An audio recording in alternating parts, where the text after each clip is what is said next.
आयु वृद्धिञ्च धनञ्च आरोग्यं मम गृहे आरोग्यं मम भार्याया पितृमातृ सुखं सदा भाद्रीनां परमं सख्यं पुत्रेण सुखमेव च सर्वस्व देहि मे विष्णु गृहेशं विशुद्धं प्रभु नवग्रह द्युतां भूमि पालञ्च वरप्रद एष सचन्दन तुलसी पुष्प बिल्ल पत्राञ्जलि सायुध वाहन सपरिवार सहित श्री श्री कार्तिकेय जुगल चरणे मम पुष्पांजलि समर्पित।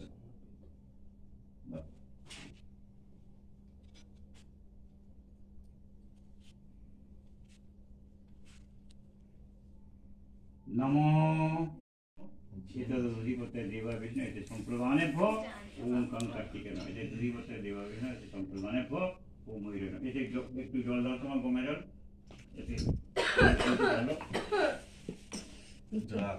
দাও তাহলে দাও দাও তাহলে হয়ে গেছে ফুললো এর পাতা কি লাগবে? হ্যাঁ লাগবে।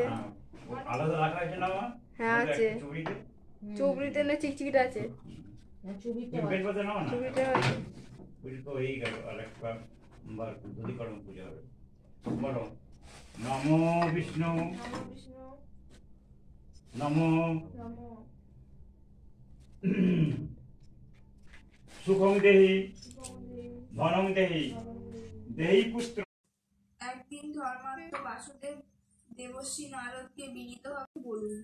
দেবশ্রী বললেন, হ্যাঁ বাসুদেব, পূর্বকালে সুভগা নামে এক ধর্মনিষ্ঠ ব্রাহ্মণের দক্ষিণা নামে সত্যবাদিনী পতিব্রতা এক পত্নী ছিলেন। তাদের কোনো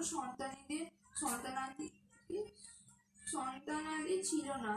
এই দুঃখের একদিন সুভগা গৃহ ত্যাগ করে গভীর বনে যাত্রা করলেন।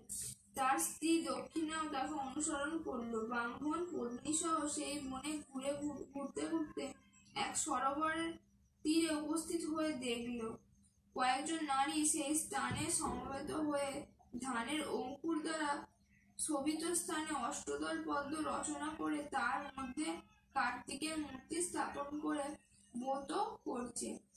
দক্ষিণা তাদের কাছে জিজ্ঞাসা করে জানতে পারলো তারা কার্তিকেও ব্রত করেছে। তখন সেই নারীদের কাছে দক্ষিণা জানতে চাইল যে